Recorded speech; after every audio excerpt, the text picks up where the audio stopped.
So, like, for example, when I was drinking, God, I sound much more clinical than I think. I don't think about my drinking this way, but when I was, there was a period where I was drinking every day, right? Like, but like I'd have a glass of wine or two every night, right? And then on the weekends, I'd have a couple cups. Yeah, like being a person, right? I'm a fucking adult and I'm children. What are you judging me for there? Exactly. Interwebs. So I have a couple drinks a night, mate. And on the weekend, that's when you have a cocktail before dinner. You have a couple drinks, like a couple glasses of wine with dinner. So I was doing that every day. And then there was a period where I was like, if I didn't have a drink, I was like, man, I'd really like a drink right now. Right. It never got to the point where I was like, I gotta have a drink. But there was definitely like, if you don't have one, you miss it. Man, it's like I'd ice love cream. to have a drink. It's 5 o'clock, man. Sun's going down. It is time to have a drink. Right. That was when I started to think, not that I'm an alcoholic, but like I don't ever want to be in a position where I feel like I can't. There's a fork in the road you hit after you've done the road for a while, and you either go I got to clean up my act and try and age as gracefully as I can, or you just become that hot mess. You got to take 2 steps down the street and you look at your future. They're all around you. When you look at anybody your age and they look your age. It catches up. Like if I'm 43. Mm-hmm.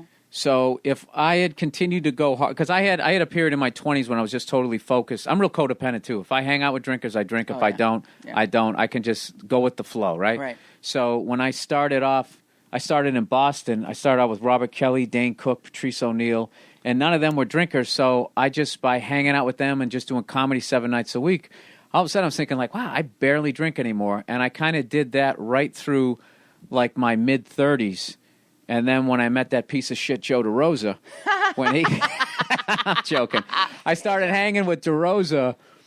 DeRosa was, 9 years younger than me, so, I was like... He's all sprightly and shit. Yeah, he's like 24, 25, fucker. and I had just got out of a relationship, and then for like 4 or 5 years, I think I drank more in the last 4 or 5 years than I drank when I was like in my heyday, and... Right. But I've run into guys I've gone to school with, and it's like if you just go hard for 20 years, you start getting those what do they call those things? The wallflower? Not wallflower? Gin blossoms. Gin blossom. There you go. Yeah. Oh yeah. You start getting those, like an old guy in a cartoon, man, like W.C. Fields. Yeah. Totally. You start getting those, and it's like and it pops up on you, like you see buddies of yours. The key, or like the critical kind of test is to go find someone you grew up with, who has a totally different life than you. And right. You're the same age, and look at what they look like now. Because even without getting too personal, they're just people in my life that are my age that we all kind of kept it together. And then there are guys that I went to high school with, and they just exploded. They said, fuck it. They fucking exploded. Yeah. Right? Not just like they put on the weight, but like just exploded like an IED, right? Like just shit's hanging off, and like their face is a different shape even now. Their eyes are unrecognizable. Yeah, right? Everything about the guys are just a hot mess. And you're like, that guy is 10 years older than me. If I didn't know and you asked me, I'd say, he's got 10 years on me. Yeah. So that's the thing. It gets to that. Yeah. So basically, what I'm saying, I'm not an alcoholic, was a total vanity thing. It's just like I don't want to. Looking good on the outside is looking good on the inside, man. Yeah. You know what I mean? It's like they affect each other. Right? You don't want to be one of these old guys limping around and sad and heaving and gasping for air. No. Who wants I don't. To be that guy? I don't. I even think I've actually come to the point that I think going to the gym is fucking stupid. That you wouldn't have to go to the gym if you didn't eat like shit. If you just walking and going for hikes and doing some push-ups, pull-ups, like some body weight exercise. But jumping on an elliptical machine and doing that movement for an hour, you just in the short run you're going to look good, but you're wearing out your joints. Yeah, you're going to be like James Brown. You're going to need like a double hip replacement and like a girdle, like that old guy girdle. Yeah. James Brown didn't do that maybe he did for like an hour straight. Like he did different kinds of, and he had to get. I heard Prince needs a hip replacement. They did this from dancing. Right. Okay. Right, yeah. So you're going to go on there, not selling any tickets, not making the money they're making, but you're going to do the same damage to your fucking hips. You're going to end up like Earl Campbell, and you never even got to play in the NFL and get any groupie pussy or nothing on an elliptical. Not even a little, but no one's running up at the fucking 24-hour fitness after you tap out your little simulated mountain climb. Like, oh, you fucked me in the locker room. You let me know how to. I brought you a towel, baby. Yeah, nothing. None of that. No, just it's got to be nothing. Are you done with that, buddy? Could you disinfect it when you get off? What's that? That's what happens. You get off the fucking elliptical. Someone comes up behind you and sprays Windex all the places you touched because you look dirty. I'm not. No, I stopped. I have a gym in my house, and I worked out really hard last year to get ready for a television role, and I injured myself, and that was like the end of that whole life of like jumping on a thing. And I'm into using your own body weight. Yeah, you're doing like. I'm gonna get one of those pegboard things. Oh, look at you! I want to get one of those. Hard. Do you do CrossFit?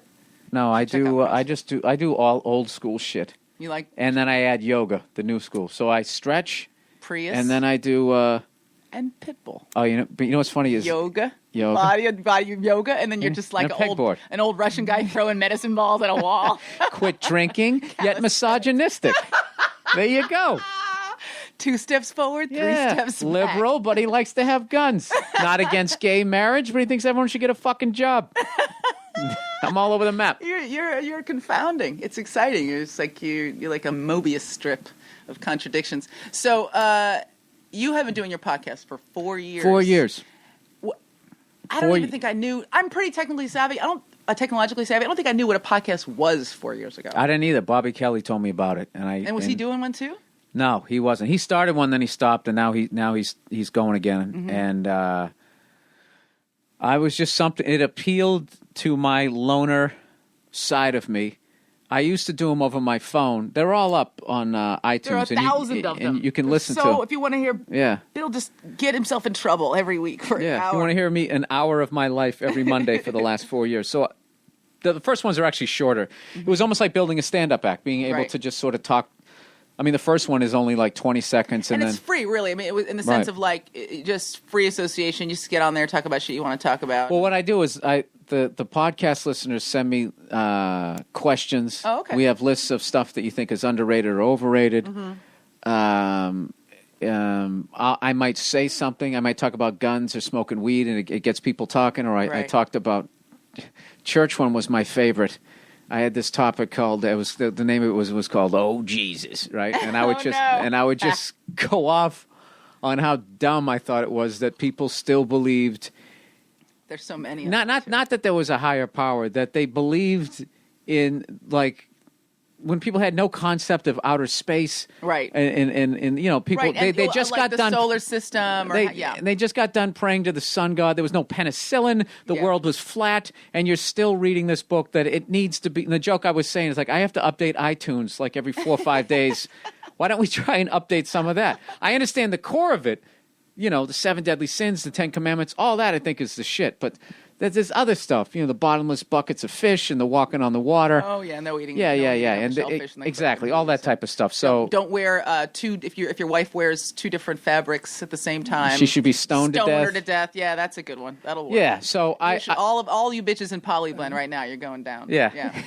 American Apparel T-shirt. Take it off immediately before I kill you. Yeah. So that was basically it. So and with that, I would just riff. And at first, I would do the podcast. I would do it on the phone, and I did a lot of the early. You would call your home answering machine? How did you? No, I called into this website, Gcast, I think it was called, and you would call in, and I'd punch in my password, and then I would be in airport terminals, and I would make fun of fat people and the pilots walking by, and then I would talk about my weekend, and I was drinking back then, so whatever story happened, and then gradually, I just gradually updated it. Then I got the LS10, and I got the mixer.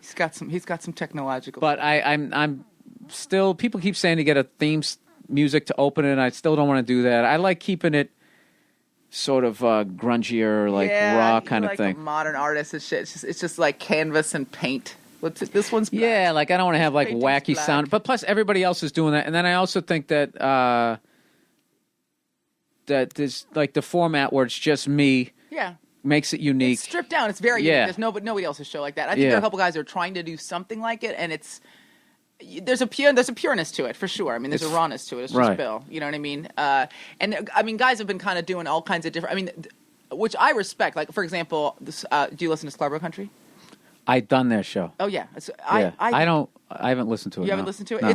To me, it's the most like radio of all the podcasts that I've ever done or listened to. I mean, like it's really produced. It sounds amazing. They play like I was like, how the fuck are you playing all this music? I mean, they really do a real. Oh yeah, they do it down in like a studio. They do it in a studio and everything, and it's great. It's great for them. And what's great is that they do that really well. They write for it. It's produced. And that's that show, you know what I mean? And then, like, I wasn't going to go in thinking, well, God, their show's so produced. I want my show to be so produced. I mean, the idea is to find a way to express yourself in the fullest. I got into this business. I got into this business to not have a job. Not have to do anything. Yeah, I don't want to have a job. I don't want it to be work. I'm not going to fucking sit there and I got to splice together this and hire a goddamn producer. No, I'm going to run my mouth for an hour. And then hit stop. And whatever that gets me is what it gets me. I'm not going to sit there and try and fucking, what is this person doing? And they're doing this. And, ooh, that seems to work. That's trending right now. And it's just like, that's the exact shit. It reminds me before I became a comedian, and I would have some Michael J. Fox tie on going, is this what I'm going to do with the rest of my life? And there'd be some asshole wah, wah, wah, wah, wah, wah, wah, at the front of the room. I go, I don't want to fucking do this. Look at the size of this guy's head. I'm going to listen to this asshole. I just didn't want to do it. And my favorite jobs were manual labor because there was no one would fuck with you. Well, there was a freedom to it. Like like when you were driving from job to job. I love that part where it's like, dude, it's the middle of the day and we're driving down the fucking street. I just felt like I was getting away with murder. And to this day, the whole of being a comedian who I'm fortunate enough to not have a day job, and the fact that someone can call me, but you want to go see Planet of the Apes at 2? 2 o'clock on Tuesday afternoon. Let's go. It's like, it's fucking. Yeah. I mean, but there's the opposite thing, too. Like, when I put this thing together, it was the same thing. I just wanted to have something that was mine, that, like, nobody was touching or focus grouping or telling me why it wasn't going to work. It was just going to be my fucking show, right? And people can, like, half the people call in and say, we love this part of the show. A lot of people write in and say, we don't like that part. People write in and say they don't like that part. I go, that's great. Fast forward through that fucking part. This is my show. I'm not, you know what I mean? You don't even respond to them. I like to respond to people because right now I'm still fresh to me. I got like my 5 or 6 like emails so far. I'm like, thanks for writing. I appreciate it. But it has, and I love doing it, so I'm passionate about it. I don't mind giving up the time it takes to make the show. It's not that produced. I do this, I cut a little. I do open and a close. I have a music open. I mean, it's pretty straightforward. But yeah, I mean, you get to a point where you realize that, like, the freedom you have to just kind of do only the shit that you want to do, and it's a gift because a lot of guys don't have that, just to talk about the shit you want to talk about. You know what I mean? Right. It's a unique position to be in, even as a comic. No, really. It's ridiculous, and it's that level of freedom that you end up becoming the booze hound that I became because the dangerous thing is once you have an hour of material, you can just you really don't have to work. No. You don't have to work for like 3 years before your jokes will really start sounding stale. But even then, if you wanted to, which is a very dangerous thing to do, which is why I never do it, because I'm so paranoid. Every time I have like this everybody gives a shit about what I'm doing. you got that fantasy going on? I have that thing, so which actually helps my comedy. So if I went to Dallas with the hour, when I come back, I feel like everyone in the crowd already knows every joke I've done, so that fear propels me to write more shit. So I mean, that's a good fear. That's a good fear to feel. But it's funny because we were talking about this recently about working out here in LA, and I don't get out here as much as I should. I can't get you to come out. I know. I don't like. For your listeners, every time I go, Aisha, let's go out. Let's go down to this club. Let's both go up and do a brand new 15, and you can't do it. Like, play a game. Like, you can't fucking do. Yeah. And she always texts, "I'm too successful. Everything's going great." I fell back so hard I hit my head on the wall. Oh, I missed that. It was great. It was hilarious. No, you know what it is? It's just the ratings are through the roof. I'm hanging with Spielberg. I can't do it. I want you to come down out of just selfish reasons because I feel like I'm the only one left from my generation. I'm starting to feel like Matthew McConaughey and Dazed and Confused. Like I should be leaning on some old cutlass. Hey, where are the parties, man? All the guys, and I say that kind of generally because most of the comedians, and at least in my quote-unquote class, in our class, were guys. Yeah, there's not that many of us that get... Nobody, right? I go down to the Laugh Factory. Nobody. From when we were down there in the 90s, nobody. Nobody. No, not one person. Not a one. I can't. Not a one. And now I'm getting these fucking people coming up to me going, "You're my favorite comic. I remember the first time I saw you, I was in the 7th grade." I was like, how old are you now? 26? Fuck. I'm like, oh, no. I interviewed a comedian on the show. I haven't posted it yet. I don't know when he's hilarious. And he's like, yeah, I remember seeing you like when I was a freshman in college. I was like, oh, go shove it. Go shove it up in your butt and leave. Yeah. I don't want to talk to you. No, because it always starts off great. Like it's feeding you. You go, you're my favorite comic. And they build you up like yeah. I saw you when I was 4. My parents were progressive. They let me watch. They didn't care that you cursed. How are you now? 31, just got divorced. And I figured I'd give this. Like, oh my God, this guy's lived a third of a century and watch me on TV. For all of it. It's awful. How many years? I mean, 18. 18 years, I'm coming up on 20 in March 2nd. Yeah. Yeah, that's mystifying just to say that. Because someone asked me the other day, and in my head, I was like, I don't know, 14, 15, and then I counted. I was like, 18 years. Yeah. What? I mean, and I think that's even a little conservative. Like, I'm past 18.